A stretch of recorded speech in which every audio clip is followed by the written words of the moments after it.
Hello and welcome to Random Thoughts or Random Topics with Eric.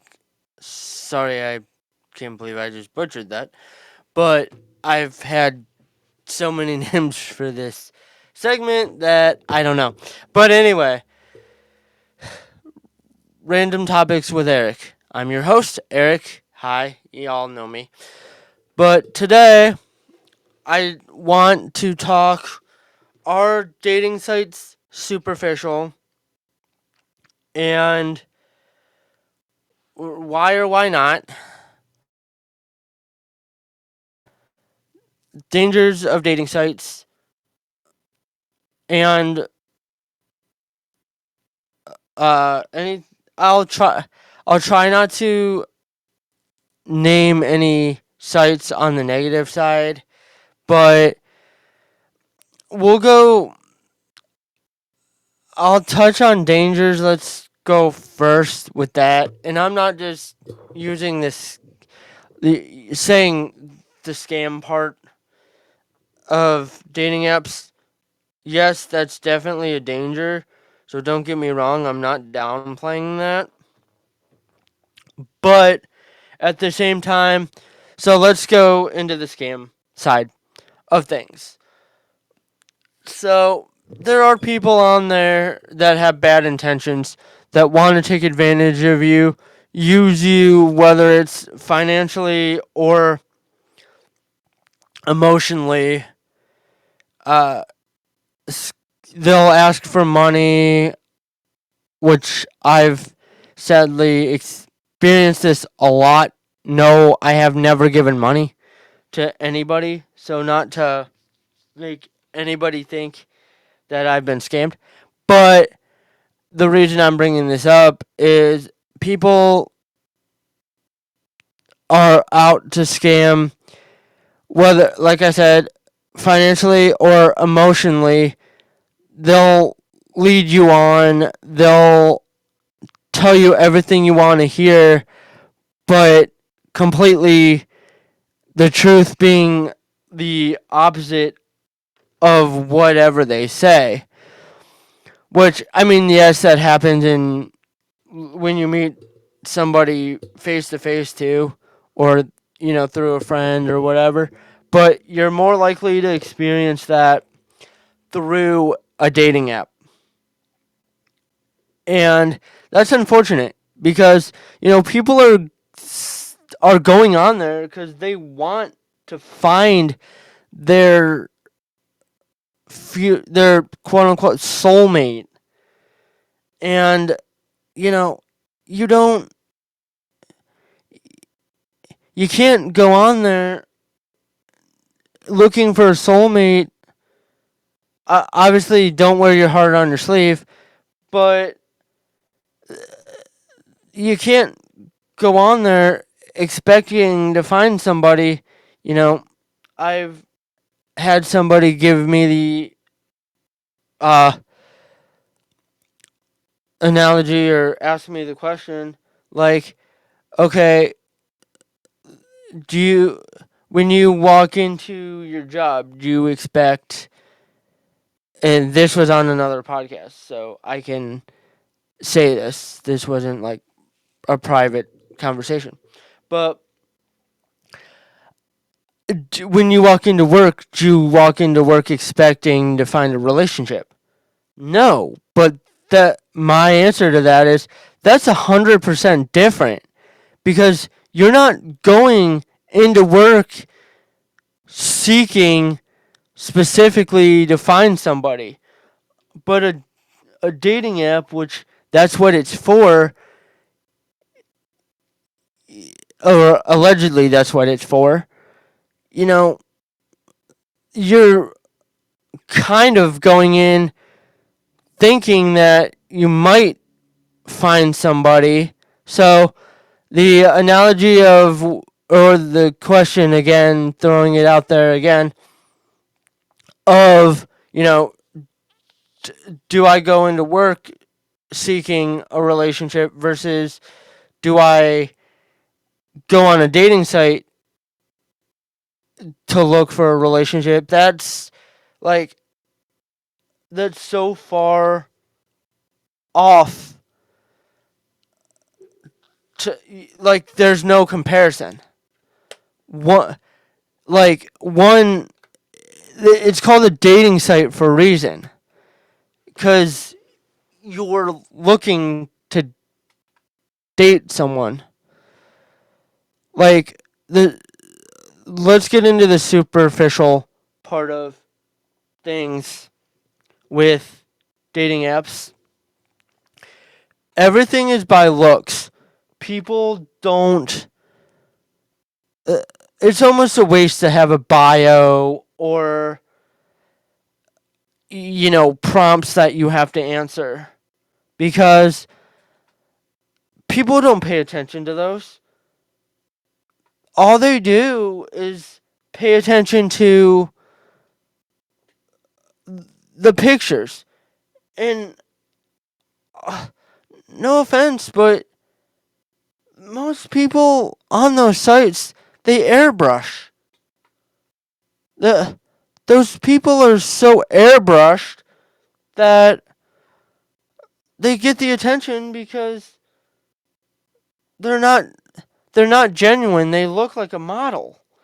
That's not real life, people. Looking like a model, I mean, yes, that's cool and all, but you're creating a false reality by with social media in general, with pictures on social media in general. You're creating a false reality for those people looking at your profiles when you're airbrushing, or there's so many filters on your pictures that you're creating a false reality.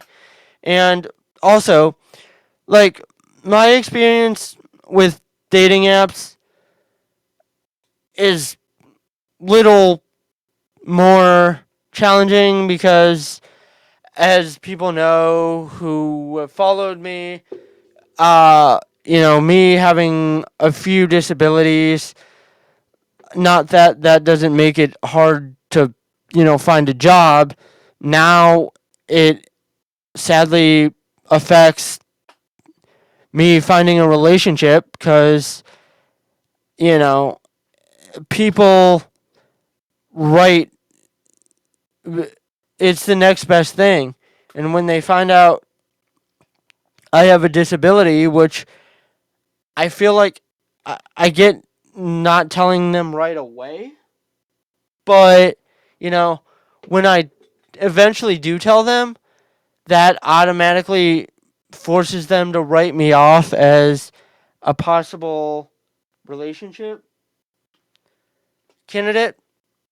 Well, that's, again, superficial and shallow as can be, but I I just don't. I think people, or I know people use uh dating sites for validation. It's not actually looking for a relationship, and that's sad. Like, these apps need to figure out how to get back to actually people wanting to have people make connections instead of just getting the reputation of, oh, people just go on here for hookups or one night stands. Like, that's not the I would say that's probably not a good business model. And these apps and sites just don't care. And it's sad because them not caring is leading to society being totally opposite of what it should be, where commitment means nothing. Because nowadays, it doesn't. You know, it's, again, moving on to the next best thing. And then when the next best thing, quote unquote, next best thing comes along, you don't really know what that, or if that doesn't work, you find something else. Or you find out the next best thing when you think you found the next best thing. And it just becomes a toxic pattern that people pick up. And that's not good. Like, dating sites, and to a point, social media, because I know of cases where people just reach out to other people on, like, Instagram, and somehow that's become a popular thing to do now. Not just celebrities, but other, like, Instagram is partially becoming a secondary dating site. But I believe the best dating sites to have, and I never thought I would say this till now, are the ones like Bumble, Hinge, Tinder. And I know this is an unpopular opinion because Tinder has a reputation, and Bumble, for hookups, and that's not what I'm talking about. I'm talking about specifically the ones that have a limit on them. When I say limit, I'm talking like you can only have X amount of swipe right, or like you can have X amount of likes off of this dating app, those three apps a day, before you have 12 to 24 hours. Or with Hinge, it just, if you run out, it reboots at 4 a.m. the next day. So, an app like where Facebook Dating, Plenty of Fish, and others, Meet Me, another one. I mean, I'm not trashing them. I'm not getting myself in trouble anyway. But with those sites, you have unlimited opportunities to contact or swipe like someone, and they create them so so you get addicted. And you know, you that's another danger, and that was one of the main dangers that I wanted to bring up in this video, is the constant swiping motion gets addicting after a while. And that's why so many people are suckered into buying the premium for the dating apps, because it's like, oh, I could boost my views on my profile, or I could get unlimited swipes.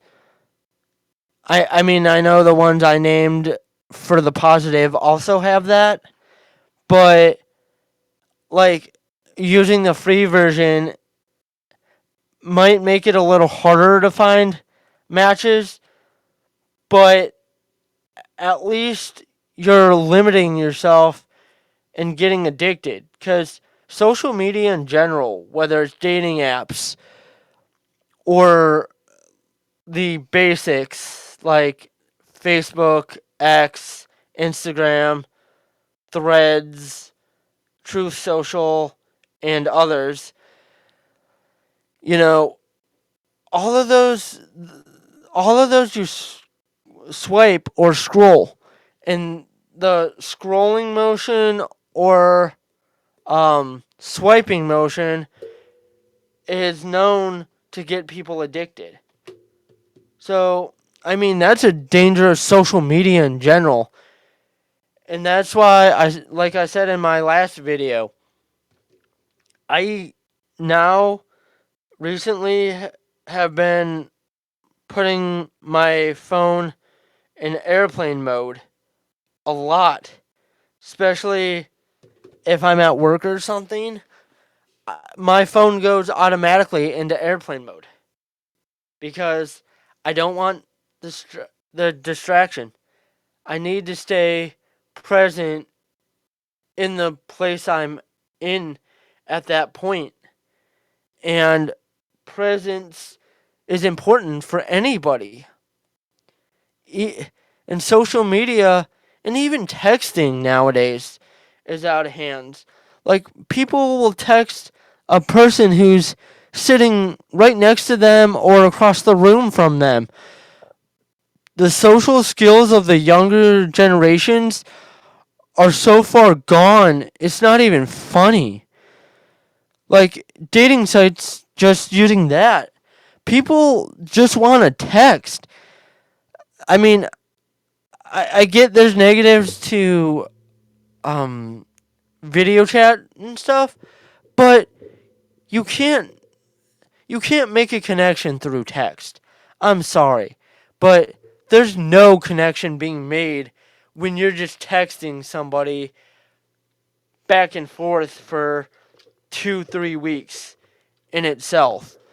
If you're not at least willing to do a phone call or video chat, if not actually meet face to face, that's wasting your time and the other person's time. I get not doing it after like 2 days, but if you're talking for a week, there has to be some kind of, you need to know if there's some kind of connection or um connection or like matching interests. And yes, you can talk about that through text, but you can't tell the tone of a text. Unless they're yelling and it's all in capital letters, you cannot tell the tone of a text. And anybody who says they can, they're lying. You cannot tell the tone of a text unless you hear the inflection of their voice or see body language.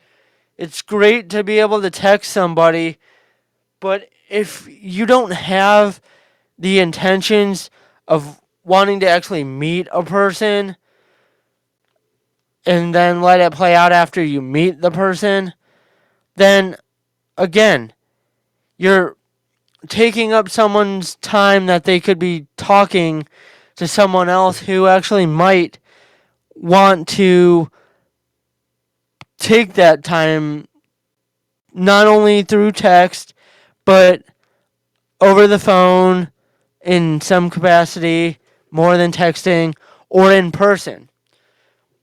You know, intentions for a dating site should be almost talked about right away. And again, like I said earlier in the video, you're going on a dating site, which, again, is in the dating site category for a reason. It's not a let's make friends site. It's a dating site.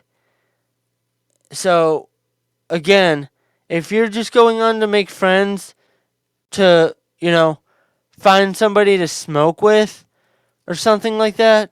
And I use that because I see that a lot in people's bios.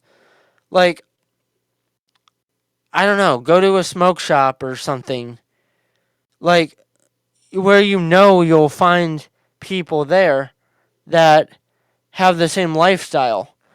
Don't use online dating because, okay, I am not promoting any drug whatever here. So, YouTube, I want to make that clear. But I'm just saying that, you know, go out and meet people because you're more likely to find people with,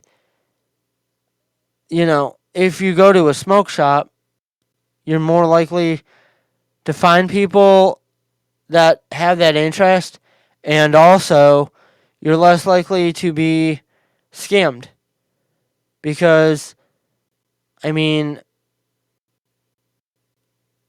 there's cases all the time people think they're meeting someone for for to smoke marijuana, and it's legal in most states, or at least in Ohio. And I've seen a lot of cases on dating sites of this, where they think they're gonna, or actually, let's expand this to any online communication, where they think they're meeting somebody up for marijuana, and they meet them online, and then the person that they thought they gained trust in robs them, you know, and that's extreme, I know, but the I mean that happens more than you would think, and it just, that needs to be alleviated. Like, people need to find safer ways. Well, I don't condone use of marijuana either, but I don't judge people if they want to do it, but I also don't condone it. So it's life choices that if you want to make, you make, but it there's just, like I said, cases of that, too many cases of stuff like that happening, where people are risking their lives just to acquire a to feed a fix. And, you know I I hate seeing those stories on the news, or that people are, when hearing people talk about them, because the, it's just sad to see that there's so many dangerous people out there, and you don't know who you can trust. So, but back to the whole dating site, and, you know, I want to get into the thing again, like I touched on earlier. Like, the superficial or shallowness is actually where I'm going with this part. Is, if you have a disability that, you know or prohibits you from a part of life like driving, people write you off automatically and don't want to get to know you.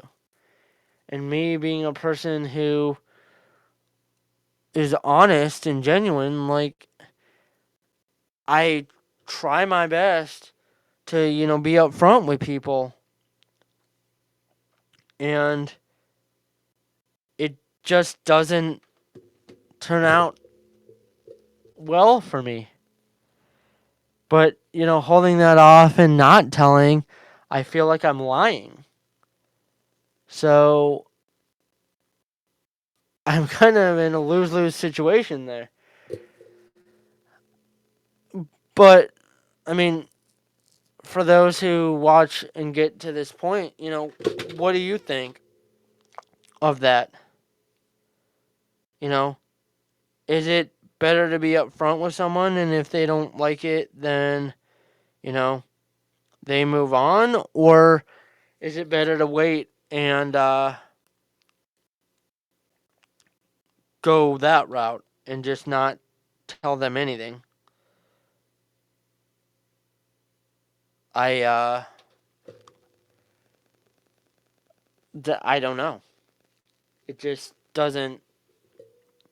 To me, it feels like no matter what I do, it turns out to be the same thing. Whether I wait, I mean, this is where the whole phone call versus phone call chat or video chat versus texting comes into play, because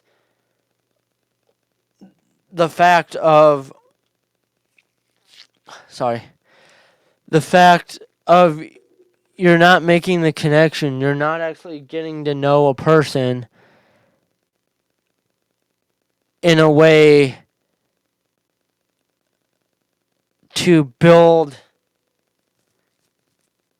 a connection in some way, shape, or form, where at least talking to someone, you see more of who they are.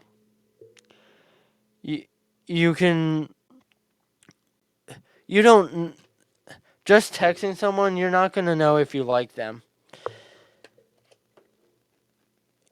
You don't, because again, you don't know who you're talking to.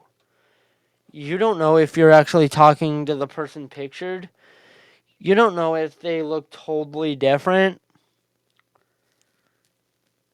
You know, whether it's, they're a catfish or they're legitimately someone but just using someone else's picture. I mean, there's so many situations of this. Whoops, sorry. I dropped the remote. But there's just so many cases of, you know, people not being who they say they are. And to me, I think the whole video chat thing and phone call will alleviates a little bit of that nerve-wracking level of, is this person who they say they are? You know, I know that seems like trust issues, but it's not trust. For me, it's not about trust. It's about safety.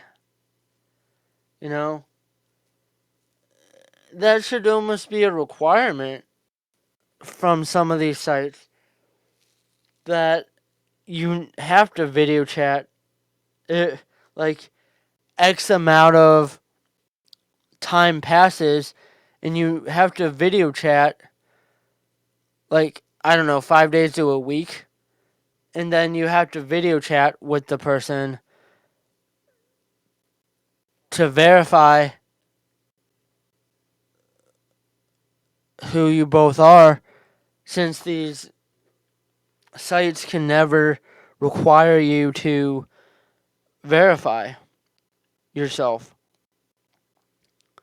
which is sad, because in my opinion that's the safest